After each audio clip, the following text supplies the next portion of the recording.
Good morning students, आप सभी का हार्दिक स्वागत और अभिनंदन है।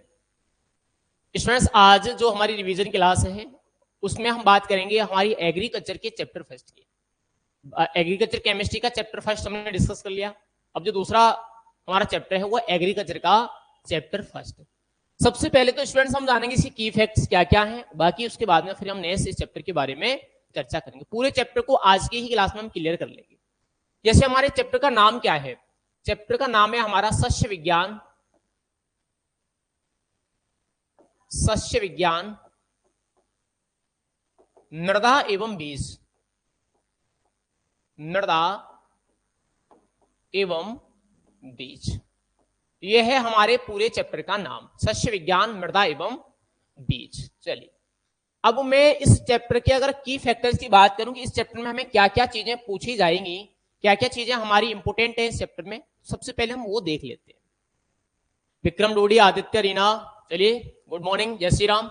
अगर मैं सस्य विज्ञान की बात करूं तो इस सस्य विज्ञान वाले चैप्टर से मैं क्या क्या पूछा जा रहा है वो देख लो। यहां से मैं 2-3 प्रश्न आएंगे, पॉइंट आएंगे। एक तो क्या आएगी, सस्य विज्ञान की परिभाषा, क्या आएगा, सस्य विज्ञान की परिभाषा। दूसरा में क्या आएगा, सस्य विज्ञान का नामकरण, सस्य विज्ञान का नामकरण। तीसरी अगर मैं बात करूं तो मैं क्या आएगा, सस्य विज्ञान का महत्व। सस्य विज्ञान के हमें 3 पॉइंट पूछे जाएंगे। बचा हमारा मृदा। मृदा की अगर हम बात करें तो मृदा के भी हमारे 3 पॉइंट हैं। मृदा के कौन कौन से पॉइंट है तो जनरली मैं आपको बता दूं, एक तो है हमारा मृदा उर्वरकता, क्या है, मृदा उर्वरकता। दूसरी में अगर बात करूं, दूसरा है हमारा मृदा उत्पादकता, मृदा उत्पादकता। तीसरी अगर मैं बात करूं तो कौन सा है, तीसरा है हमारा मृदा क्षरण। ये 3 पॉइंट हमें कहां से आएंगे, 3 पॉइंट आएंगे हमें मृदा से। उसके बाद हमारा कौन सा है, बीज। अब बीज से कौन कौन से पॉइंट हमें आने वाले हैं ये थोड़ा सा डिस्कस कर लेते हैं।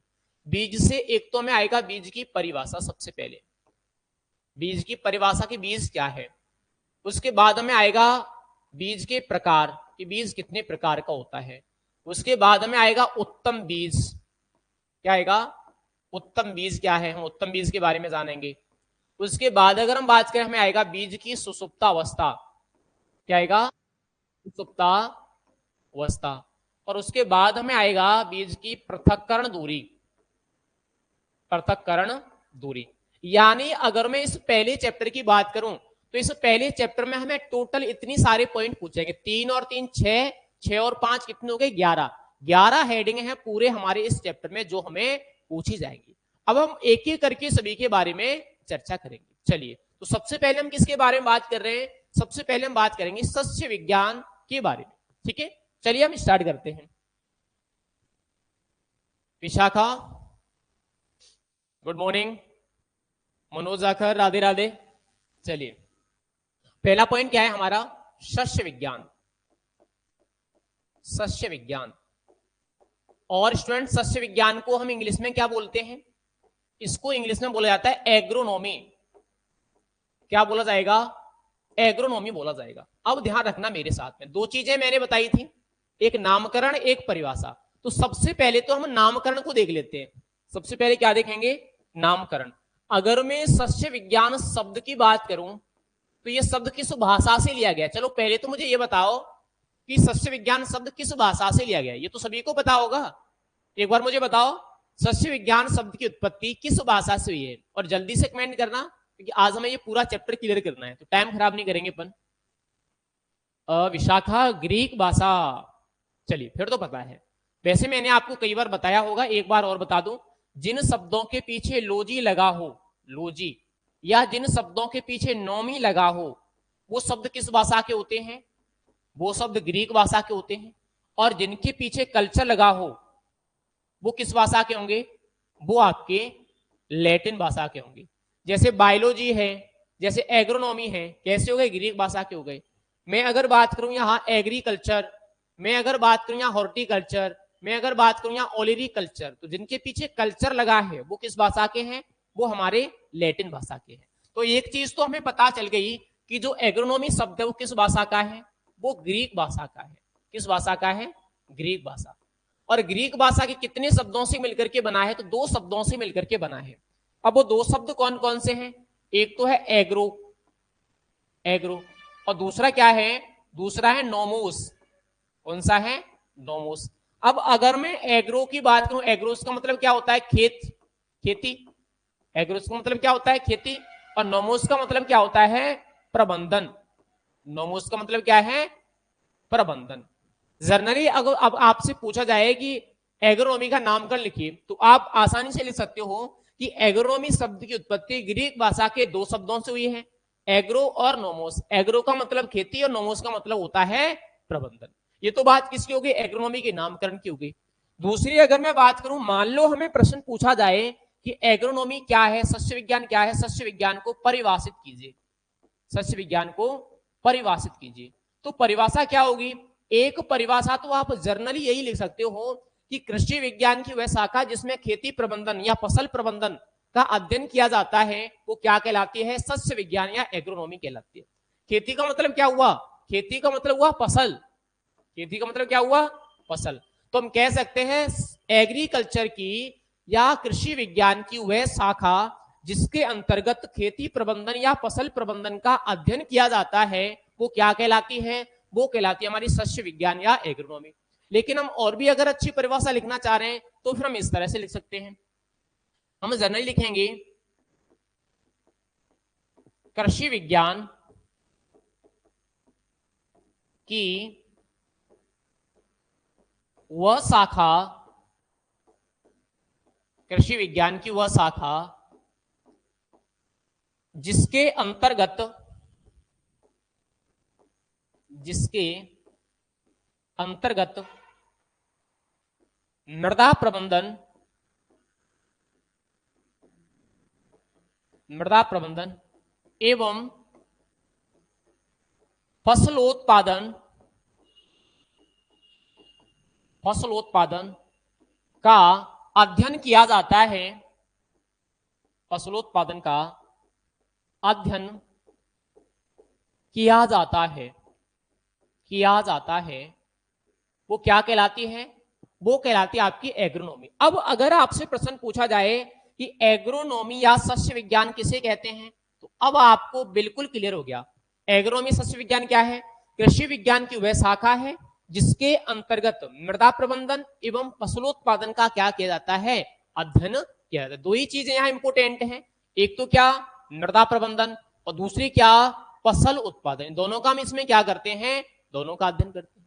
इसके बाद हमें प्रश्न पूछा जाता है कि जो एग्रोनॉमी या सस्य विज्ञान है, सस्य विज्ञान का जो महत्व है वो कौन कौन से क्षेत्रों में है? आपसे डायरेक्टली प्रश्न पूछा जाएगा सस्य विज्ञान का महत्व कौन कौन से क्षेत्रों में है। तो जनरली हम क्षेत्र की बात करें तो 4 क्षेत्र आते हैं हमारे। 4 क्षेत्र कौन कौन से होंगे? एक तो हमारा क्षेत्र होगा, जनरली हम बात करें नंबर फर्स्ट, फसल उत्पादन। क्या होगा? फसल उत्पादन हो गया, उत्पादन। दूसरी में अगर बात करूं तो क्या होगा? रोजगार, रोजगार। तीसरी अगर मैं बात करूं तो क्या होगा? व्यवसाय, व्यवसाय। चौथी अगर बात करूं तो क्या होगा? नियोजन, नियोजन या हम कह सकते हैं अर्थव्यवस्था। नियोजन या हम क्या कह सकते हैं? अर्थव्यवस्था कह सकते हैं। आप लोगों से बहुत बार ये प्रश्न पूछा गया है एग्जाम में, डायरेक्टली सवाल आता है कि सस्य विज्ञान का महत्व कौन कौन से क्षेत्रों में है। तो अब आपको जनरली पता चल रहा है सस्य विज्ञान का महत्व कौन कौन से क्षेत्रों में है। ये आपके क्षेत्र हो गए, फसल उत्पादन है, रोजगार है, व्यवसाय है और नियोजन है। इन सभी क्षेत्रों में क्या है? सस्य विज्ञान का आपका महत्व है। ये सस्य विज्ञान वाला पॉइंट क्लियर हो गया। आपको प्रश्न आ सकता है सस्य विज्ञान शब्द की उत्पत्ति किस भाषा से हुई है? तो ग्रीक भाषा से। सस्य विज्ञान या एग्रोनॉमी शब्द कौन कौन से शब्दों से मिलकर बना है? तो एग्रो और नोमोस से बना है। सस्य विज्ञान किसे कहते हैं? तो मृदा और फसलों का अध्ययन। आपसे प्रश्न पूछाएगा सस्य विज्ञान का महत्व कौन कौन से क्षेत्रों में? तो इन 4 क्षेत्रों में। अब इसके बाद में अगला पॉइंट हमारा क्या है? ये हमारा पॉइंट तो हो गया क्लियर, सस्य विज्ञान वाला। ठीक है, दूसरा पॉइंट क्या है? मृदा। और मृदा वाले में हम सबसे पहले क्या पढ़ेंगे? मृदा उर्वरकता। उसके बाद हम क्या पढ़ेंगे? मृदा उत्पादकता। तो चलिए हम इसके बारे में अब थोड़ा सा डिस्कस कर लेते हैं। पहले हम बात करें मृदा उर्वरकता और मृदा उत्पादकता। मैं कंपैरिजन में दोनों की बात करूंगा क्योंकि आपको इन दोनों में अंतर पूछा जाता है। तो जब हम कंपैरिजन में पढ़ेंगे तो हमें थोड़ी सी आसानी रहेगी पढ़ने में। ठीक है, हम कंपैरिजन में बात कर लेते हैं दोनों की। और ध्यान रखना ये काफी इंपोर्टेंट टॉपिक है, मृदा उर्वरकता और उत्पादकता, हर साल आपको सवाल आते हैं।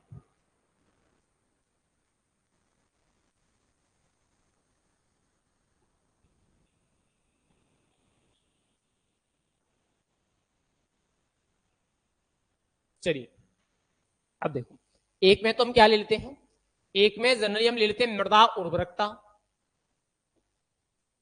मृदा उर्वरकता, ठीक है। दूसरे में हम क्या ले लेते हैं, दूसरे में हम ले लेते हैं मृदा उत्पादकता, मृदा उर्वरकता और मृदा उत्पादकता।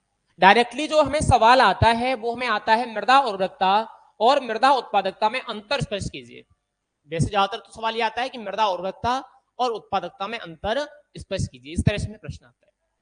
Komal Sharma good morning.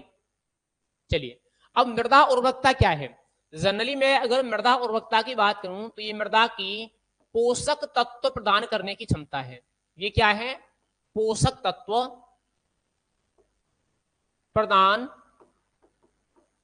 करने की क्षमता, यानी मृदा की पोषक तत्व प्रदान करने की जो क्षमता है वो क्या कहलाती है, वो कहलाती है मृदा उर्वरकता। जैसे हमने खेत में फसल उगाई, उस फसल के लिए मिट्टी क्या दे रही है, पोषक तत्व दे रही है, तो मिट्टी पोषक तत्व दे रही है, वो क्षमता क्या है, वो क्षमता है मृदा उर्वरकता। अगर हम उत्पादकता की बात करें तो वैसे तो मेरे ख्याल से सभी को पता होगा उत्पादकता क्या है, उत्पादकता मृदा की प्रति हेक्टेयर, मृदा की प्रति हेक्टेयर उत्पादन क्षमता, मृदा की प्रति हेक्टेयर उत्पादन क्षमता क्या कहलाती है, तो प्रति हेक्टेयर जितना हमें उत्पादन प्राप्त होगा वो क्या कहलाएगी, मृदा उत्पादकता कहलाएगी। कंप्लीट हो गया उर्वरकता और उत्पादकता। जर्नली में अगर बात करूं जो हमारी उर्वरकता है, इंपोर्टेंट लाइनें हैं, उर्वरकता की हम क्या कर सकते हैं, इसकी प्रयोगशाला में जांच की जा सकती है। इसकी हम क्या कर सकते हैं, प्रयोगशाला में जांच कर सकते हैं, इसकी हम प्रयोगशाला में जांच कर सकते हैं। और इसकी अगर मैं बात करूं तो इसकी जो जांच है, उत्पादकता की जो जांच है, जांच नहीं की जाती, ठीक है। इसकी हम प्रयोगशाला में जांच कर सकते हैं और इसकी हम प्रयोगशाला में जांच नहीं कर सकते। नेक्स्ट में अगर बात करूं, इंपोर्टेंट है, ध्यान रखना, अगला पॉइंट मेरा ये है, इसको क्या है, बाजार से दूरी से प्रभावित करती है, बाजार से दूरी प्रभावित नहीं करती, प्रभावित नहीं करती, यानी बाजार से दूरी का मृदा उर्वरकता पर कोई भी प्रभाव नहीं होता, प्रभावित नहीं करती है। बाजार से दूरी मृदा उर्वरकता को प्रभावित नहीं करेगी, मृदा उर्वरकता पर बाजार की दूरी का कोई भी प्रभाव नहीं होगा। अगर मैं यहां बात करूं तो इसको क्या करता है, बाजार से दूरी इसको प्रभावित करती है, बाजार से दूरी प्रभावित करती है, बाजार से दूरी इसको क्या करेगी, इसको प्रभावित करती है, प्रभावित करती है। हो गया। उसके बाद में अगर नेक्स्ट बात करूं, अगला और भी आ सकता है। जनरली अगर मैं बात करूं बाजार की मांग, बाजार की मांग का कोई प्रभाव नहीं होता है, बाजार की मांग का कोई प्रभाव नहीं होगा, बाजार की मांग का मृदा की उत्पादकता पर कोई भी प्रभाव नहीं होता है। ध्यान रखना, काफी सिंपल पॉइंट लिखा रहा हूं मैं। और इसकी अगर मैं बात करूं तो बाजार की मांग इसे प्रभावित करती है, यहां क्या होगा, इसको बाजार की मांग, बाजार की मांग क्या करेगी, प्रभावित करेगी, बाजार की मांग इसको प्रभावित करती है। डायरेक्टली आपको सवाल पूछा जाएगा इस डायग्राम में से, सीधा सीधा सवाल आएगा, मृदा उर्वरकता और मृदा उत्पादकता में अंतर लिखिए, तो ये आपका अंतर हो गया। अब इसके बाद हमें और भी कई सारे क्वेश्चन आते हैं इन दोनों से संबंधित, कहां कहां से क्वेश्चन आएंगे वो भी हम देख लेते हैं। जनरली में अगर बात करूं, हमें एक प्रश्न पूछा जाता है उर्वरकता के कारक, क्या पूछा जाएगा कि जो मृदा की उर्वरकता है उसको कौन कौन से कारक प्रभावित करते हैं, आपको यहां से प्रश्न आता है। अगर स्टूडेंट्स में उर्वरकता के कारकों की बात करूं तो ये दो प्रकार के कारक होते हैं। एक तो कैसे होंगे, एक तो होंगे आपके प्राकृतिक कारक, प्राकृतिक, और दूसरी में अगर बात करूं दूसरे कैसे होते हैं, दूसरे होते हैं हमारे कृत्रिम कारक। आपको एग्जाम में डायरेक्टली सवाल पूछा जाता है कि मृदा उर्वरकता को प्रभावित करने वाले प्राकृतिक कारक कौन कौन से हैं, मृदा उर्वरकता को प्रभावित करने वाले कृत्रिम कारक कौन कौन से हैं। अगर मैं प्राकृतिक कारकों की बात करूं तो कल मैंने जो मिट्टी में लिखाए थे वही कारक यहां पर होते हैं। जैसे जनरली में अगर बात करूं सबसे पहले क्या आएगा, सबसे पहले आएगा हमारा जलवायु, जलवायु है। दूसरी अगर मैं बात करूं क्या आएगा, यहां जैवमंडल है, जलवायु हो गई, जैवमंडल हो गई। तीसरी अगर मैं बात करूं तो स्थलाकृति है, स्थलाकृति। चौथी में अगर बात करूं मृदा के पैतृक पदार्थ हैं, पैतृक पदार्थ। और पांचवी में अगर बात करूं तो कौन सा है, समय। ये तो हो गए हमारे प्राकृतिक कारक जो मृदा उर्वरकता को प्रभावित करते हैं। और प्रश्न आपको डायरेक्टली इसी तरह से आता है कि मिट्टी की उर्वरकता को प्रभावित करने वाले प्राकृतिक कारकों के नाम लिखिए। तो कौन कौन से प्राकृतिक कारक मृदा की उर्वरकता को प्रभावित करेंगे, ये हैं साहब के सारे। उसके बाद कृत्रिम कारक कौन कौन से हैं, तो ये भी हम देख लेते हैं। कृत्रिम कारकों की मैं अगर बात करूं तो ये हमारे काफी ज्यादा इंपोर्टेंट है। जैसे मैं यहां कह सकता हूं मृदा प्रोफाइल की गहराई, क्या हो सकता है, मृदा प्रोफाइल की गहराई। उसके बाद में अगर बात करूं जलाक्रांति, जलाक्रांति का मतलब है पानी ज्यादा देना। उसके बाद में अगर बात करूं तो फसल प्रणाली, फसल प्रणाली। उसके बाद में अगर बात करूं तो भू परिष्करण। बहुत सारे कारक हो सकते हैं, यहां आप जितने लिखना चाहो कृत्रिम कारकों में उतने कारक कम पड़ जाएंगे। बहुत सारे कारक यहां पर हो सकते हैं। जैसे कृत्रिम कारकों मृदा प्रोफाइल की गहराई है, जलाक्रांति है, फसल प्रणाली है, भू परिष्करण है, खरपतवार है, खरपतवार है। ये सभी क्या करते हैं, ये सभी मृदा की उर्वरकता को प्रभावित करते हैं। तो ये प्राकृतिक कारक हो गए, ये कृत्रिम कारक हो गए। इसके बाद में एक पॉइंट आता है हमें उत्पादकता को प्रभावित करने वाले कारक। ये तो उर्वरकता के कारक हो गए। और जनरली मैं अगर बात करूं कि मृदा की जो उत्पादकता है, उत्पादकता, उत्पादकता को कौन कौन से कारक प्रभावित करते हैं, आपको यहां से भी सवाल पूछा जाता है। अगर मैं उत्पादकता को प्रभावित करने वाले कारकों की बात करूं तो जनरली आप लोग ध्यान रख सकते हो इसके कई सारे कारक हैं। पहला कारक तो सीधा आता है मृदा उर्वरकता।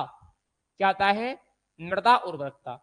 मृदा उत्पादकता को प्रभावित करने वाला सबसे महत्वपूर्ण कारक क्या है, मृदा उर्वरकता है। और ये इंपोर्टेंट लाइन है। उसके बाद में अगर बात करूं दूसरा क्या आता है, दूसरा आता है बाजार से दूरी। क्या आता है, बाजार से दूरी। तीसरी में अगर बात करूं तीसरा क्या आता है, बाजार की मांग,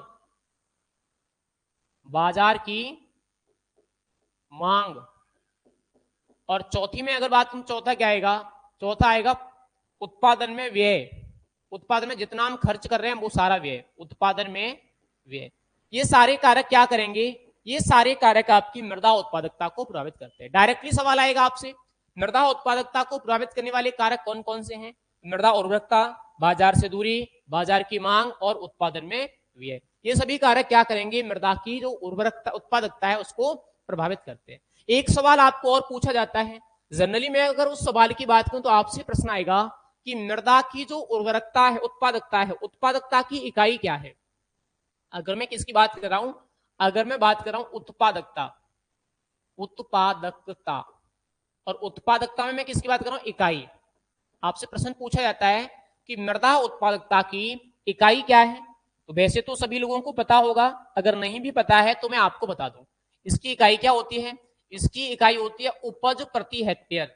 क्या होती है, उपज प्रति हेक्टेयर। और अगर हम इस उपज को बाजार में बेच दें तो फिर वो क्या हो जाएगी, फिर वो हो जाएगी मूल्य प्रति हेक्टेयर। क्या हो जाएगी, मूल्य प्रति हेक्टेयर। तो अगर आपसे प्रश्न पूछा जाए कि मृदा उत्पादकता की इकाई क्या है, तो मृदा उत्पादकता की इकाई क्या होगी, उपज प्रति हेक्टेयर, या फिर मैं कहूं तो क्या हो जाएगी, मूल्य प्रति हेक्टेयर हो जाएगी। नेक्स्ट में अगर बात करूं तो एक पॉइंट हमें और पूछा जाता है, जनरली हमें पॉइंट पूछा जाएगा कि मृदा की उर्वरकता और उत्पादकता दोनों में क्या संबंध है, उत्पादकता और उर्वरकता में क्या संबंध है। तो मैं आपको बता दूं जो मृदा की उर्वरकता है, मृदा उर्वरकता युक्त जो मृदा है वो हमेशा उत्पादक नहीं होती, लेकिन उत्पादक मृदा हमेशा उर्वरकता युक्त होती है। उत्पादक मृदा हमेशा उर्वरकता युक्त होगी, उर्वरकता युक्त मृदा हमेशा उत्पादक नहीं होती। ये इन दोनों के बीच में क्या है, रिलेशन या मैं कहूं तो संबंध है। ये आपका उर्वरकता और उत्पादकता वाला पॉइंट हो गया कंप्लीट। विक्रम डूडी, रिवीजन के नोट्स कहां पर मिलेंगे? अरे रिवीजन के कोई नोट्स होते हैं क्या? रिवीजन के नोट्स आपको बनाने पड़ते हैं बस, केवल नोट्स तो वही है सेम। ये हो गया क्लियर, उर्वरकता के कारक और उत्पादकता के कारक, और ये दोनों पॉइंट हमारे क्लियर हो गए। अब हमारा एक पॉइंट बचा, कौन सा? मृदा क्षरण। ठीक है, नेक्स्ट हम टॉपिक पर चलते हैं। अब अगला पॉइंट क्या है? अगला पॉइंट है अपना मृदा क्षरण। और ये बातें बनाने में टाइम खत्म मत करो, एग्जाम नजदीक है, केवल पढ़ाई पर ध्यान दो बस। सब मृदा क्षरण, मृदा क्षरण हमारा काफी इंपोर्टेंट टॉपिक है। सबसे पहले हमें परिभाषा पूछी जाती है कि मृदा क्षरण होता क्या है। तो जर्नली में अगर मान लो परिभाषा की बात करूं स्टूडेंट्स, इंपोर्टेंटली है परिभाषा। परिभाषा, अब मृदा क्षरण क्या होता है? बिल्कुल सिंपल है, मृदा का कटाव। मृदा क्षरण क्या है? मृदा क्षरण है मृदा का कटाव। और कटाव कैसे होगा? जब एक स्थान की मिट्टी दूसरे स्थान पर जाकर के चली जाएगी। जब एक स्थान की मृदा दूसरे स्थान पर जाती है तो उसे क्या कहा जाता है? उसी को तो कहा जाता है मृदा का कटाव या मृदा का क्षरण। तो परिभाषा हम कैसे लिख सकते हैं? परिभाषा हम लिख सकते हैं भौतिक कारकों के द्वारा। हम क्या लिखेंगे? हम लिखेंगे भौतिक कारकों द्वारा मृदा का एक स्थान से, भौतिक कारकों द्वारा मृदा का एक स्थान से दूसरे स्थान पर पहुंचना। एक स्थान से दूसरे स्थान पर पहुंचना क्या कहलाता है? ये कहलाएगा आपका मृदा क्षरण। जनरली आपसे प्रश्न पूछा जाए मृदा क्षरण क्या है, तो भौतिक कारकों के द्वारा मृदा का एक स्थान से दूसरे स्थान पर जाना क्या कहलाता है? मृदा क्षरण कहलाता है। नेक्स्ट में अगर बात करूं कि मृदा क्षरण कितने प्रकार का होता है, ध्यान रखना सारी पॉइंटों की हम पॉइंट वाइज चर्चा करेंगे। अगला आता है हमारा मृदा क्षरण के प्रकार, कि मृदा क्षरण कितने प्रकार का होता है। जनरली अगर मैं प्रकारों की बात करूं तो मुझे पता है कि जो मृदा क्षरण है वो दो प्रकार का होगा। There are two types of soil erosion, यानी मृदा क्षरण के दो प्रकार होते हैं। अब कौन कौन से प्रकार होंगे आपको पता है? नहीं पता है तो देख लो। एक तो आपका होता है प्राकृतिक क्षरण। क्या होगा? प्राकृतिक क्षरण। ठीक है, दूसरी में अगर बात करूं, दूसरा आपका कौन सा होगा? दूसरा होगा आपका त्वरित क्षरण। त्वरित क्षरण।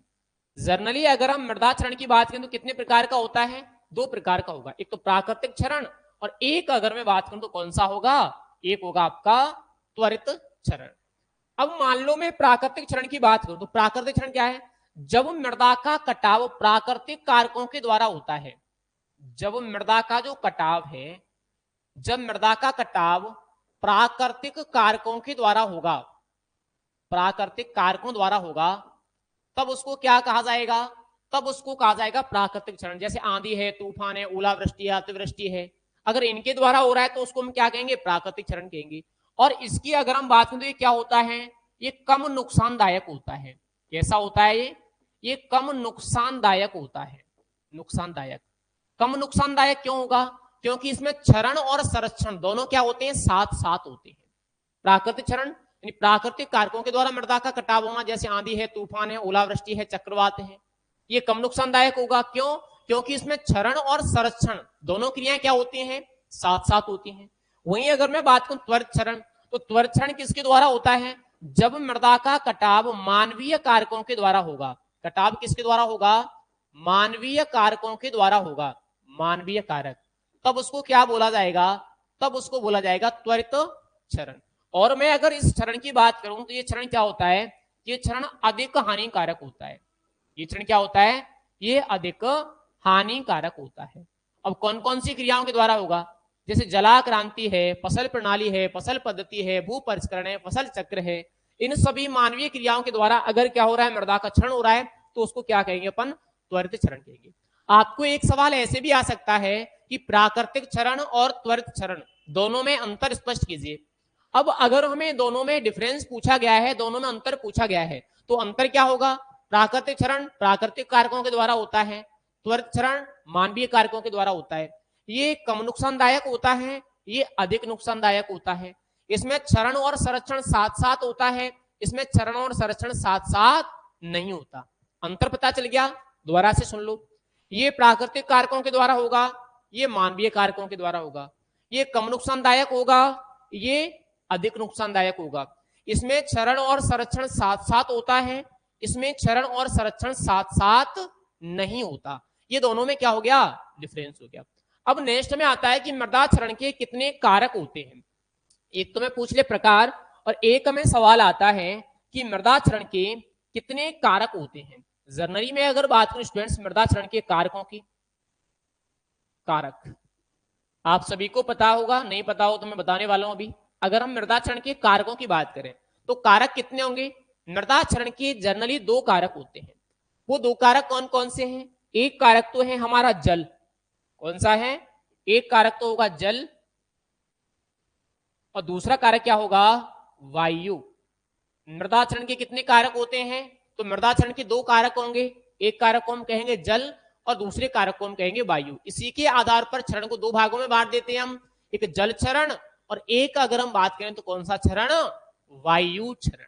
यहां तक का मेरे हिसाब से सभी का क्लियर होगा।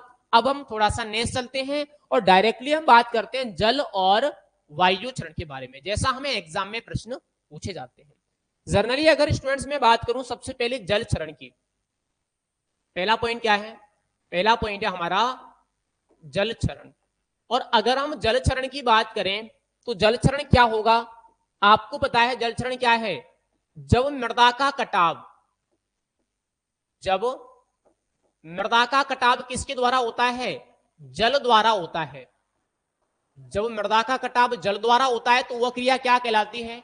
वह क्रिया जनरली कहलाती है जल क्षरण। अगर मैं जल क्षरण की बात करूं तो राजस्थान में सबसे ज्यादा कहां होता है? अगर हम राजस्थान की बात करें, राजस्थान में सबसे ज्यादा कहां होगा? कोटा में। कहां होता है? कोटा में होता है। राजस्थान में सबसे ज्यादा जल क्षरण करने वाली नदी कौन सी है? यह आपसे प्रश्न पूछा जाएगा। तो यह चंबल नदी। राजस्थान में सबसे ज्यादा जो जल क्षरण है वो किस नदी के द्वारा होता है? वो चंबल नदी के द्वारा होता है। नेक्स्ट में अगर बात करूं जल क्षरण की अवस्थाएं कौन कौन सी हैं, अब आपसे प्रश्न क्या आ सकता है? अब नेक्स्ट प्रश्न आ सकता है कि जल क्षरण की अवस्थाओं के नाम लिखिए। जल क्षरण की अवस्थाएं, और केवल नाम आपसे पूछे जाते हैं, ध्यान रखना। अगर हम जल क्षरण की अवस्थाओं के नाम बात करें तो सबसे पहले क्या आती है? बौछार। तो पहली अवस्था क्या होगी? बौछार क्षरण। क्या होगी? बौछार क्षरण। फिर बौछारों के रूप में पानी धरती पर आएगा तो परत के रूप में बहेगा। दूसरी अवस्था क्या होगी? दूसरी अवस्था होगी परत क्षरण। परत क्षरण। तीसरी में अगर बात करूं, तीसरी अवस्था क्या होगी? तीसरी अवस्था होगी हमारी रेल क्षरण। क्या होगी? रेल क्षरण। चौथी अवस्था की मैं बात करूं, चौथी अवस्था कौन सी होगी? चौथी अवस्था होगी हमारी अवनालिका क्षरण। क्या होगी? अवनालिका क्षरण। जनरली अगर आपसे पूछा जाए कि जल क्षरण की अवस्थाएं कितनी होती हैं तो 4 अवस्थाएं होती हैं। कौन कौन से बच्चा? बौछार, परत, रेल और अवनालिका। अब इनमें अगर मैं इंपोर्टेंट बातें देखूं, इंपोर्टेंटली जो चीजें इनमें पूछी जाती हैं, जो बौछार क्षरण है ये किस पर निर्भर करता है? ये वर्षा की बूंदों के आकार, वर्षा की बूंदों के आकार, गहनता, गहनता और त्वरितता, त्वरितता, तीनों पर क्या करता है? ये निर्भर करता है। जो वर्षा की बूंदों का आकार है, वर्षा की बूंद, ये किस पर निर्भर करेगा? ये वर्षा की बूंदों के आकार, गहनता और त्वरितता पर निर्भर करता है। परत क्षरण की बात करूं तो परत क्षरण क्या है? परत क्षरण में सूक्ष्म अवस्था है। कैसी अवस्था है? सूक्ष्म अवस्था, जो आंखों द्वारा दिखाई नहीं देती है। पहली बात तो क्या हो गई? ये सूक्ष्म अवस्था है जो आंखों द्वारा दिखाई नहीं देती है। दूसरी बात यह है कि ये क्या है? ये सर्वाधिक हानिकारक अवस्था है। क्या है? सर्वाधिक हानिकारक। आप लोगों से प्रश्न भी पूछा जाता है कि जल क्षरण की सबसे ज्यादा हानिकारक अवस्था कौन सी है?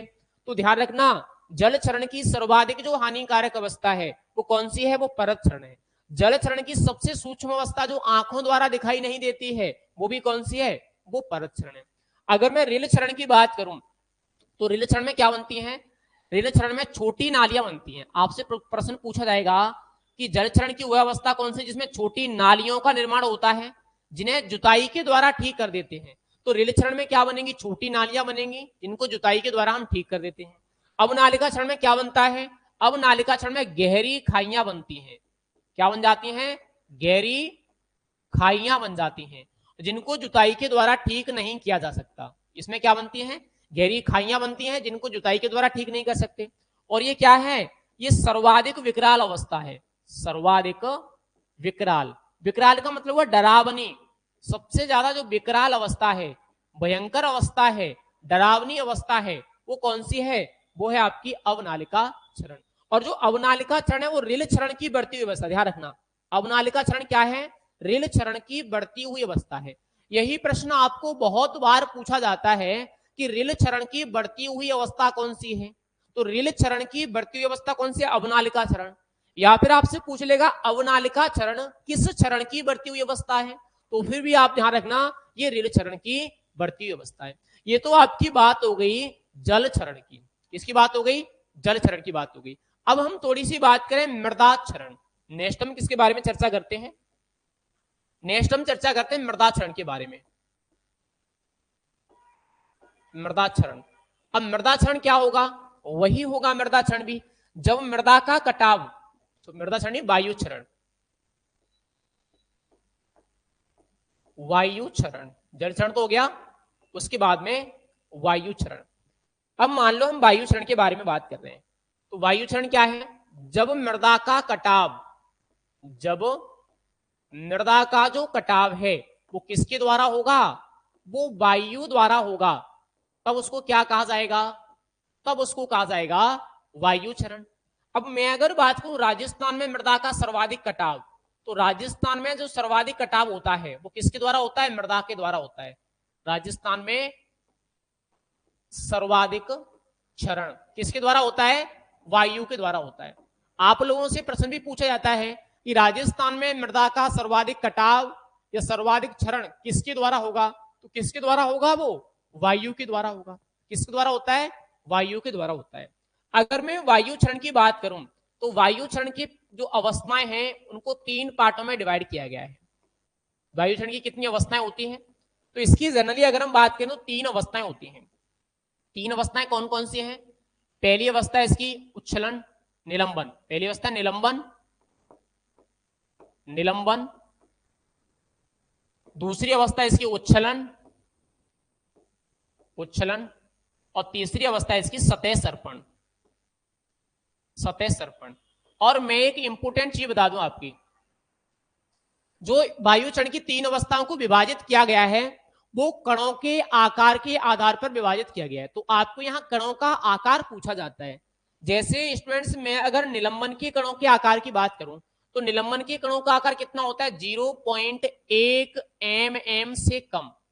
निलंबन के कण कितने होते हैं, 0.1 mm से कम होते हैं, जो हवा के साथ हजारों किलोमीटर दूर तक उड़ करके चले जाते हैं। वहीं अगर मैं उच्छलन की बात करूं तो उच्छलन के जो कण है वो मध्यवर्ती होते हैं, 0.1 से लेकर के 0.5 mm के होते हैं, जो हवा के साथ उड़ेंगे और थोड़ी दूर जाकर के गिर जाएंगे। जैसे रेगिस्तानी क्षेत्रों में जो टीले हैं वो रातों रात दूसरे स्थान पर बन जाते हैं, तो वो किसका उदाहरण है, वो आपके उच्छलन का उदाहरण है। एक अगर मैं बात करूं सतह सर्पण, सतह सर्पण के जो कणों का आकार है वो कितना होगा, वो 0.5 mm से अधिक होगा। आप लोगों को डायरेक्टली यहां से सवाल पूछा जाएगा इनके कणों के आकार से, वो पूछ लेगा निलंबन के कणों का आकार कितना होता है, उच्छलन के कणों का आकार कितना होता है, या सतह सर्पण में कणों का आकार कितना होता है। तो अब आपको तीनों ही चीजें पता चल गई। अब एक चीज हमारी आती है कि सर्वाधिक क्षरण किसके द्वारा होता है, तो वायु क्षरण में अगर मैं 50 से 75% क्षरण की बात करूं, 50 से 75% क्षरण तो केवल किसके द्वारा होता है, उच्छलन के द्वारा होता है। अगर आपसे प्रश्न पूछा जाए कि वायु का सर्वाधिक क्षरण किसके द्वारा, तो वायु का जो सबसे ज्यादा क्षरण है वो किसके द्वारा होता है, वो उच्छलन के द्वारा होता है। इंपोर्टेंटली बात ध्यान रखना, वायु का जो सबसे ज्यादा क्षरण है वो किसके द्वारा होगा, वो आपका उच्छलन के द्वारा होगा। इसके बाद में अगर नेक्स्ट बात करूं तो अगला हमें आता है वायु क्षरण के सिद्धांत, वायु क्षरण नियंत्रण के सिद्धांत। अब अगर मैं बात करूं क्या, वायु क्षरण के सिद्धांत, सिद्धांत। आपसे प्रश्न पूछा जा सकता है कि वायु क्षरण के सिद्धांत कौन कौन से होते हैं। अब वायु क्षरण नियंत्रण के सिद्धांत कौन कौन से होंगे? एक तो हम कह सकते हैं यहां कणों के आकार में वृद्धि, कणों के आकार में वृद्धि। अगर कणों के आकार में वृद्धि हो जाएगी तो हवा के द्वारा वो उड़ेंगे नहीं, उड़ेंगे नहीं तो उनका क्षरण नहीं होगा, कणों के आकार में वृद्धि। दूसरी में अगर बात करूं वायु के वेग में कमी, आप वायु के वेग में कमी कर सकते हो। वायु के वेग क्या होता है? गति। वायु के वेग में कमी, ठीक है। तीसरी में अगर बात करूं, तीसरा क्या होगा? तीसरा हो जाएगा मृदा सतह को नम बनाना, मृदा सतह को नम बनाना। आपको पता होगा जब वो पानी पड़ता है तो मिट्टी कम उड़ती है, लेकिन सूखे क्षेत्रों में मिट्टी ज्यादा उड़ती है, तो इसीलिए मृदा सतह को क्या कर सकते हैं? नम बना सकते हैं। आपसे प्रश्न पूछा जाएगा कि वायु क्षरण के कौन कौन से सिद्धांत होते हैं, तो अब आपको पता चल गया वायु क्षरण के 3 सिद्धांत हैं, मृदा कणों के आकार में वृद्धि, वायु की वेग में कमी, और अगर हम कहें तो वायु की सतह को नम बनाना, यानी मृदा की सतह को नम बनाना। ये क्या हो गए? ये इसके सिद्धांत हो गए। नेक्स्ट में अगर बात करो, हमें प्रश्न पूछा जाता है जल और वायु क्षरण के उपाय। उपाय आप सभी को पता है, हम वायुरोधी वृक्ष लगाते हैं, हम क्या करते हैं खेत के चारों तरफ वायुरोधी वृक्ष लगा दिए, उसके बाद हम क्या करेंगे? पलवार या मल्च का उपयोग करेंगे, उसके बाद हम क्या करेंगे? गहरी जुताई करेंगे। ऐसे बहुत सारे उपाय हैं जो हम इनके नियंत्रण के बारे में लिख सकते हैं, ठीक है। ये दोनों क्षरण आपके क्या हो गए? कंप्लीट हो गई, जल क्षरण और अगर मैं बात करूं तो वायु क्षरण। यानी जो हमारा मृदा वाला पॉइंट था, बेसिकली अगर हम बात करें तो हमने पहली ही स्लाइड पर देखा था ये वाला पॉइंट, सस्य विज्ञान वाला पॉइंट हमारा क्लियर हो गया। उसके बाद ये मृदा वाला जो पॉइंट था वो भी हमारा क्लियर हो गया। अब क्या बचा? अपना बचा हुआ है अब बीज। अब हम बीज वाले टॉपिक पर डिस्कस करते हैं। चलिए नेक्स्ट पॉइंट हम ले लेते हैं बीज। बीज, और बीज को इंग्लिश में क्या बोला जाता है? सीड। सबसे पहले आपको क्या पूछा जाएगा? सबसे पहले आपको पूछी जाएगी बीज की परिभाषा, कि बीज क्या है? बीज क्या है? जनरली अगर हम बात करें तो बीज किसी पादप का वह भाग है, बीज की अगर हम बात करें तो बीज क्या है? किसी पादप का वह भाग जिससे नए पौधे तैयार किए जाते हैं, जिससे नए पौधे तैयार किए जाते हैं, क्या कहलाता है? बीज कहलाता है। आपसे अगर प्रश्न पूछा जाए कि बीज क्या है, तो बीज किसी पादप का वह भाग है जिससे नए पौधे तैयार किए जाते हैं। जनरली में अगर वैज्ञानिक दृष्टिकोण से बात करूं, ये तो सामान्य परिभाषा हो गई, लेकिन अगर हम वैज्ञानिक दृष्टिकोण से बात करें तो वैज्ञानिक दृष्टिकोण से बीज क्या है? बीज एक परिपक्व बीजांड है। बीज क्या है? बीज एक परिपक्व बीजांड है। वैज्ञानिक दृष्टिकोण से क्या होता है? बीज एक परिपक्व बीजांड होता है, जिसके अंदर क्या होगा? जिसके अंदर भ्रूण होगा, जिसके अंदर क्या होगा? भ्रूण कोष होगा, भ्रूण कोष, और इस पर क्या पाया जाएगा? बीजावरण पाया जाएगा। क्या पाया जाएगा? बीजावरण पाया जाएगा। आप लोगों से अगर प्रश्न पूछा जाए कि वैज्ञानिक दृष्टिकोण से बीज क्या है, तो हम क्या लिखेंगे? हम लिखेंगे कि वैज्ञानिक दृष्टिकोण से बीज एक परिपक्व बीजांड है जिसमें भ्रूण, भ्रूणकोष और बीजावरण पाए जाते हैं। आपसे अगर प्रश्न ऐसे भी पूछा जाए कि बीज को परिभाषित कीजिए, तब आपको बिल्कुल यहां तक लिखना है, दोनों लाइनें, दोनों लाइनें आपको लिखनी है। किसी पादप का वह भाग जिससे नए पौधे तैयार किए जाते हैं, बीज कहलाता है। बीज क्या है? एक परिपक्व बीजांड है जिसके अंदर भ्रूण, भ्रूणकोष और बीजावरण पाए जाते हैं, ठीक है। नेक्स्ट में अगर बात करूं अगले पॉइंट पर, बीज के प्रकार। अगला पॉइंट में क्या आता है? अगला पॉइंट आता है हमें बीज के प्रकार। अगर स्टूडेंट्स हम बीज के प्रकारों की बात करें तो बीज सामान्यतः कितने प्रकार के होते हैं? 4 प्रकार के होते हैं। मैं एक चार्ट के द्वारा समझा दूं तो बहुत आसानी होगी। चलिए चार्ट ले लेते हैं।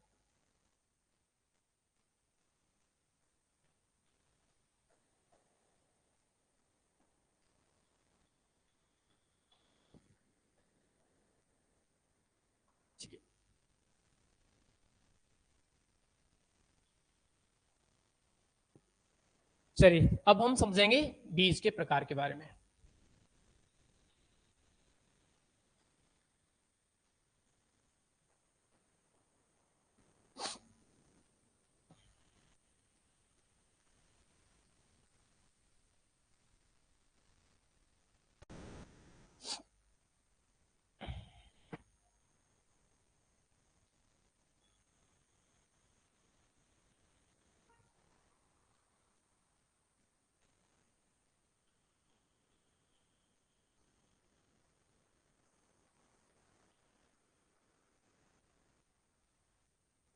चलिए अब देखो बिल्कुल सिंपल ही हो जाएगा, जब आपको एग्जाम में लिखना होगा तो आपको बिल्कुल सरल लगेगा।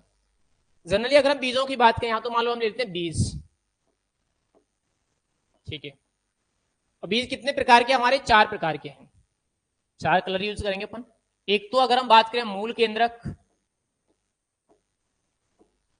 मूल केंद्रक बीज। दूसरी अगर हम बात करें तो प्रजनक बीज। तीसरी अगर हम बात करें तो आधार बीज। चौथी अगर हम बात करें तो प्रमाणित बीज। बीज कितने प्रकार के होंगे? 4 प्रकार के होंगे।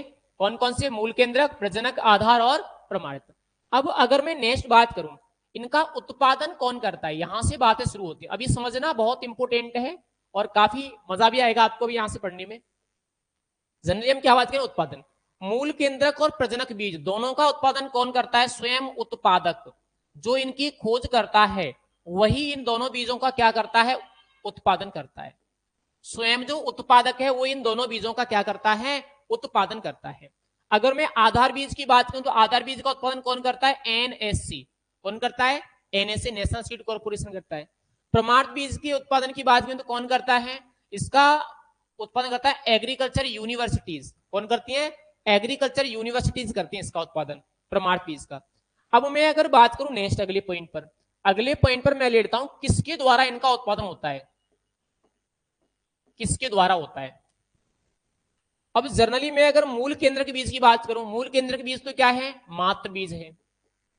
मूल केंद्र के बीज तो क्या है? मात्र बीज है जिसकी खोज होती है। प्रजनक बीज का उत्पादन किसके द्वारा होगा? तो इसका उत्पादन मूल केंद्रक बीज के द्वारा होगा। किसके द्वारा? मूल केंद्रक बीज के द्वारा। आधार बीज का उत्पादन प्रजनक बीज के द्वारा होता है।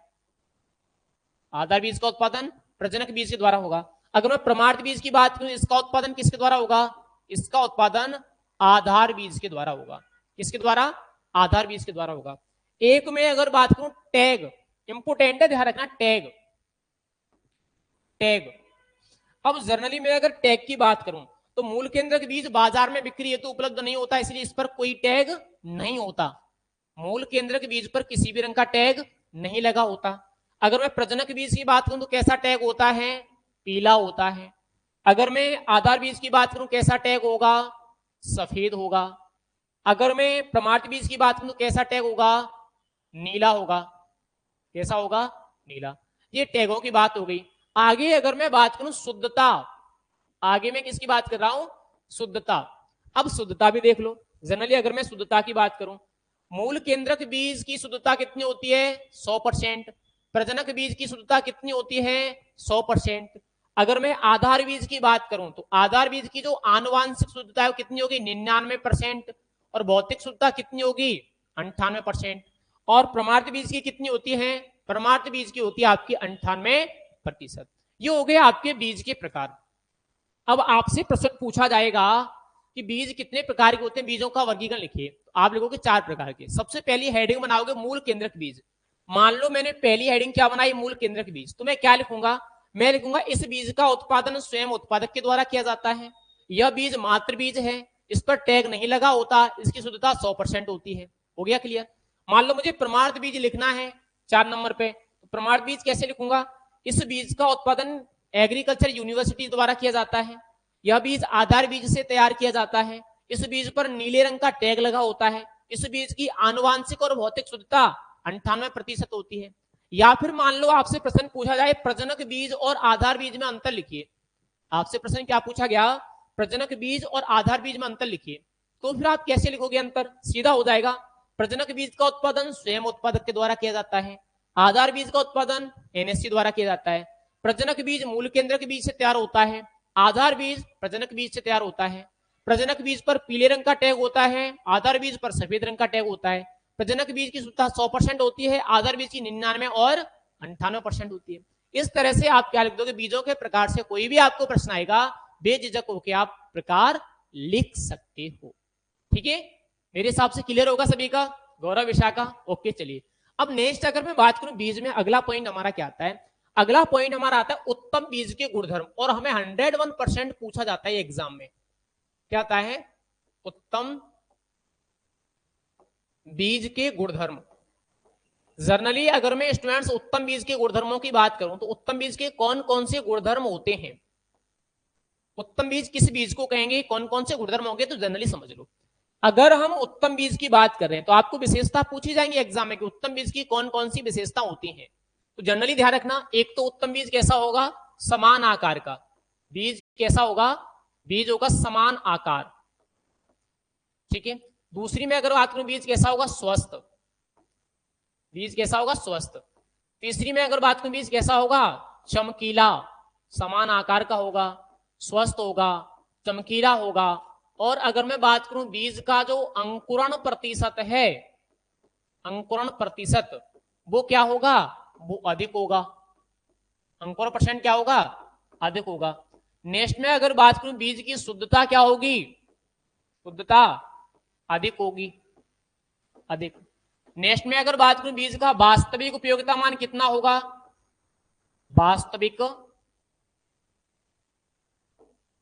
उपयोगिता मान, तो उत्तम बीज का जो वास्तविक उपयोगिता मान है वो कितना होता है, 75% से अधिक, कितना होगा, 75% से अधिक होगा। ये क्या हो गए, ये उत्तम बीज के गुणधर्म हो गए। अगर आपको प्रश्न पूछा जाए कि उत्तम बीज के कौन कौन से गुणधर्म होते हैं, कौन कौन सी विशेषताएं होती हैं, तो बिल्कुल क्लियर है।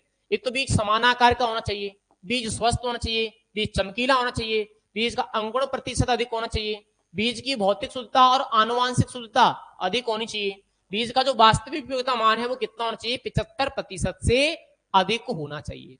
वास्तविक उपयोगिता मान कितना, 75% से अधिक होना चाहिए, ठीक है। ये हो गया आपके उत्तम बीज के गुणधर्म। एक चीज आपको और पूछी जाती है, जनरली आपको पूछेगा वास्तविक उपयोगिता मान का सूत्र क्या है। वास्तविक उपयोगिता मान को हम क्या कहेंगे, तो वास्तविक उपयोगिता मान को कहा जाता है रियल वैल्यू, क्या कहता है, रियल वैल्यू। और आपको पूछा जाता है वास्तविक उपयोगिता मान का सूत्र, तो ध्यान रखना इसका सूत्र क्या होता है, इसका सूत्र होगा अंकुरण प्रतिशत, अंकुरण प्रतिशत इंटू भौतिक शुद्धता, भौतिक शुद्धता प्रतिशत बटे 100, ठीक है। अगर आपसे प्रश्न पूछा जाए वास्तविक उपयोगिता मान का सूत्र क्या है, तो क्या होगा, अंकुरण प्रतिशत इंटू भौतिक शुद्धता बटे 100। बाकी ये 3-4 चीजें, अंकुरण परसेंट है, शुद्धता है, ये आप प्रैक्टिकल में पढ़ोगे। जब आपको प्रैक्टिकल कराए जाएंगे, इस टाइम चल रहे होंगे कई स्कूलों में, तो आपको प्रैक्टिकल में इन दोनों के बारे में बताया जाएगा, ठीक है। ये आपका बीज वाला पॉइंट हुआ क्लियर। अब थोड़ा सा नेक्स्ट चले, तो अगला जो पॉइंट हमारा आता है वो है सुसुप्तावस्था।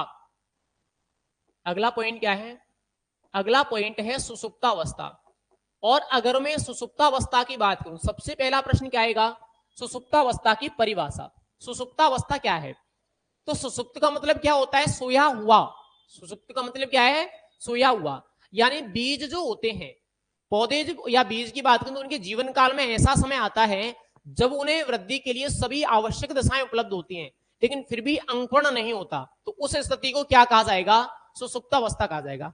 जैसे मैं अगर बात करूं कि हम रबी के मौसम में अगर बाजरा उगाते हैं, रबी के मौसम में अगर हम बाजरा की बुवाई करें, तो क्या बाजरे का अंकुरण हो जाएगा, बाजरे के पौधे उगेंगे ही नहीं। क्यों, क्योंकि उस टाइम पौधे सुसुप्तावस्था में होते हैं, ठीक है। तो परिभाषा क्या होगी, परिभाषा होगी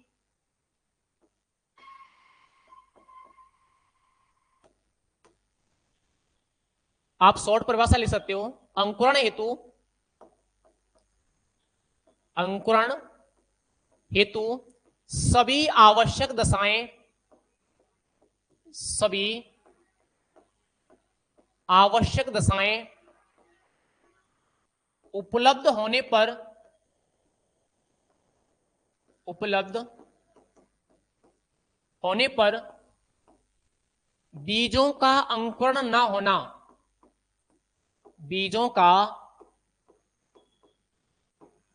अंकुरण न होना क्या कहलाता है, सुसुप्तावस्था कहलाती है। बीजों को उगने के लिए, बीजों को अंकुरित होने के लिए सभी आवश्यक दशाएं उपलब्ध हैं, लेकिन फिर भी उनका अंकुरण नहीं हो रहा, तो उस कंडीशन को क्या कहा जाएगा, उस कंडीशन को कहा जाएगा सुसुप्तावस्था। जनरली अगर मैं सुसुप्तावस्था के प्रकारों की बात करूं तो कितने प्रकार की होती हैं, ध्यान हो आपको, तो 3 प्रकार की होगी। सबसे पहले अगर मैं बात करूं प्राथमिक, प्राथमिक सुसुप्तावस्था। दूसरी में अगर बात करूं द्वितीयक सुसुप्तावस्था, द्वितीयक सुसुप्तावस्था। तीसरी अगर मैं बात करूं तो कौन सी होती है? तीसरी होती है हमारी बलकृत सुसुप्तावस्था। यानी सुसुप्तावस्था 3 प्रकार की होगी, प्राथमिक, द्वितीयक और बलकृत। अब अगर मैं प्राथमिक सुसुप्तावस्था की बात करूं, किसके कारण होती है? ये बीज कवच की कठोरता के कारण पैदा होती है। किसके कारण पैदा होगी? बीज कवच की कठोरता। आपसे प्रश्न भी पूछा जाएगा कि बीज कवच की कठोरता के कारण उत्पन्न सुसुप्तावस्था कहलाती है तो प्राथमिक सुसुप्तावस्था। द्वितीय सुसुप्तावस्था किस कारण पैदा होगी? ये वातावरणीय परिस्थितियों के कारण पैदा होती है। वातावरणीय परिस्थितियां, वह सुसुप्तावस्था जो वातावरणीय परिस्थितियों के कारण पैदा होती है उसको क्या कहा जाता है? उसको कहा जाएगा आपकी द्वितीय सुसुप्तावस्था। नेक्स्ट में अगर बात करूं बलकृत सुसुप्तावस्था क्या है? बीज के गहराई में जाने के कारण, बीज की गहराई के कारण जो सुसुप्तावस्था पैदा होगी वो क्या होगी? बलकृत सुसुप्तावस्था। मान लो जब हम फसल की बुआई कर रहे हैं और बीज ज्यादा गहराई में चला गया तो कौन सी सुसुप्तावस्था पैदा होगी? वो होगी आपकी बलकृत सुसुप्ता अवस्था। ठीक है, तो ये होगी आपकी बलकृत सुसुप्तावस्था। नेक्स्ट फिर हमें प्रश्न पूछा जाता है सुसुप्तावस्था को तोड़ने के उपाय। क्या प्रश्न पूछा जाता है? हमें प्रश्न आएगा सुसुप्तावस्था को तोड़ने के उपाय कौन कौन से हैं। अगर स्टूडेंट्स हम सुसुप्तावस्था को तोड़ने के उपायों की बात कर रहे हैं तो कौन कौन से उपाय होते हैं? जनरली आप लोग सभी जानते हो, हम लिख सकते हैं। जैसे सबसे पहले अगर हम उपाय की बात करें, एक तो क्या होगा? एक होगा तापोपचार। क्या होगा? तापोपचार, यानी गर्म पानी से हम क्या कर सकते हैं? उपचार कर सकते हैं। दूसरा क्या होगा? खुरचना। बीजों के ऊपर जो कठोर कवच है उसको हम क्या कर सकते हैं? खुरच सकते हैं। एक हम क्या कर सकते हैं? फ्रीज में रख सकते हैं बीजों को, फ्रीजिंग। बीजों को फ्रीज में रखेंगे तो उनके ऊपर का जो आवरण है कठोर वो गल जाएगा। एक हम क्या कर सकते हैं? एक हम कर सकते हैं रसायनों का उपयोग। क्या कर सकते हैं? रसायनों का उपयोग, रसायनों का उपयोग कर सकते हैं। अब कौन कौन से रसायन काम में लेते हैं? एक इंपोर्टेंट रसायन आपसे पूछा जाता है आलू में। आलू में किसका उपयोग किया जाता है? तो थायो यूरिया का। आपसे प्रश्न पूछेगा आलू की सुसुप्तावस्था तोड़ने के लिए किसका उपयोग किया जाता है, तो ध्यान रखना किसका उपयोग करते हैं अपन? थायो यूरिया का उपयोग करते हैं। वहीं अगर मैं बात करूं कपास में किसका उपयोग किया जाता है, तो कपास में हम करते हैं H2SO4 या सल्फ्यूरिक अम्ल। कपास में किसका उपयोग करेंगे? H2SO4 या सल्फ्यूरिक अम्ल का उपयोग किया जाएगा। तो स्टूडेंट्स ये आपका टॉपिक हो गया सुसुप्तावस्था। बेसिकली आपको पता चल गया सुसुप्तावस्था क्या है, कितने प्रकार की होती है और रोकने के उपाय क्या है। अब अगर इस पूरे चैप्टर की अगर मैं बात करूं तो हमारा एक ही पॉइंट शेष बचा हुआ है और वो पॉइंट क्या है? वो पॉइंट है हमारा पृथक्करण दूरी। क्या है? पृथक्करण दूरी। और पृथक्करण दूरी को हम इंग्लिश में क्या बोलते हैं? इसको बोला जाता है आइसोलेशन डिस्टेंस। क्या बोलते हैं? Isolation distance. पृथक्करण दूरी होती क्या है? पहले तो आपको परिभाषा पता होना चाहिए, तो मैं आपको बता दूं कि नहीं दो फसलों,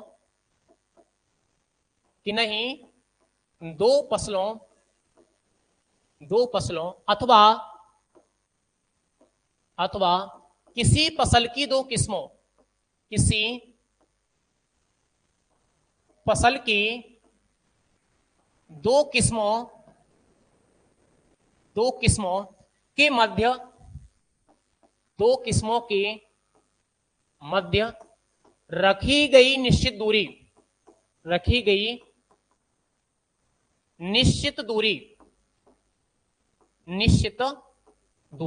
क्या कहलाती है? पृथक्करण दूरी कहलाती है। मैं आपको एक एग्जांपल बता दूं। मान लो मेरे पास ये खेत है एक, इसमें है मक्का, ठीक है। ये खेत है एक, इसमें है गन्ना, और ये भी खेत है एक, इसमें है मक्का। ध्यान रखना। अब यहां मक्का की ए वैरायटी है और यहां मक्का की बी वैरायटी है। और मान लो मैं क्या कर रहा हूं? बीजोत्पादन कर रहा हूं। तो जब हम बीजोत्पादन करते हैं तो हम ये चाहेंगे कि इसके परागकण इस पर ना आए, इसके परागकण इस पर ना आए, इसके परागकण इस पर ना आए। तो हम क्या रखेंगे? इन दोनों के बीच में निश्चित दूरी रखेंगे। इसके और इसके बीच में क्या रखी जाएगी? निश्चित दूरी। इसके और इसके बीच में भी क्या रखी जाएगी? निश्चित दूरी। तो हम कह सकते हैं कि किन्हीं दो फसल, ये दो फसल हो गई गन्ना और मक्का, किन्हीं दो फसलों अथवा दो किस्मों के मध्य, एक ही फसल की दो किस्मों के मध्य रखी गई निश्चित दूरी क्या कहलाती है? तो वो कहलाती है आपकी पृथक्करण दूरी। और पृथक्करण दूरी को हम इंग्लिश में क्या बोलते हैं? Isolation distance. अब अगर मैं बात करूं कि पृथक्करण दूरी का उद्देश्य क्या होता है, जनरली हमें प्रश्न ये भी पूछा जा सकता है कि पृथक्करण दूरी का उद्देश्य क्या है। अगर स्टूडेंट्स हम इसके उद्देश्य की बात करें तो इसका उद्देश्य होता है आनुवांशिक शुद्धता बनाए रखना। क्या होता है? आनुवांशिक शुद्धता बनाए रखना। बनाए रखना पृथक्करण दूरी का उद्देश्य क्या है? तो आनुवांशिक शुद्धता बनाए रखने। और मैं आपको बता दूं जो आधार बीज है, आधार बीज की जो पृथक्करण दूरी है वो प्रमाणित बीज से क्या होती है? 2 गुना होती है। आधार बीज की पृथक्करण दूरी प्रमाणित बीज से 2 गुना रखी जाती है। जैसे मक्का में बात करूं तो 400 और 100, 400 और 200। ज्वार में बात करूं 200 और 100। रबी की फसलों में बात करूं जैसे गेहूं, जौ, मक्का, तो इनमें 3-3 मीटर होती है दोनों की। ये आपकी एग्जाम्पल होगी। बाकी आपका जो पूरा का पूरा चैप्टर था वो क्या हो गया? कंप्लीट हो गया। जैसे मैं अगर आपको बताना चाहूं, मैंने क्या चीज बताई? बीज की परिभाषा हमने पढ़ ली, प्रकार पढ़ लिए, उत्तम बीज पढ़ ली, सुषुप्तावस्था पढ़ लिया, पृथक्करण दूरी भी पढ़ ली। यानी हमारा ये पूरा चैप्टर क्या हो गया? कंप्लीट हो गया। अब आपका काम है आपको इसको एक बार रिवीजन और करना है, बाकी पूरा चैप्टर आपका क्लियर। कोई सवाल हो आपके मन में जरूर पूछ सकते हो। कोई सवाल है क्या? पूछ सकते हो अगर कोई सवाल हो तो। बाकी टाइम भी हो गया ऑलरेडी, काफी लंबी क्लास होगी 57 मिनट की। गौरव, बायो की क्लास रोजाना हम एक ही चैप्टर का रिवीजन करेंगे, किसी का हर सब्जेक्ट का एक एक चैप्टर लिया करेंगे। बायो के जो चैप्टर बचे हुए हैं वो हम अगले मंडे से स्टार्ट करेंगे क्लासेस, क्योंकि मैं अभी बिजी हूँ शाम के टाइम। बायोलॉजी में वो 4-5 दिन की क्लास बची है बस केवल, वो मैं करा दूंगा अगली वीक में।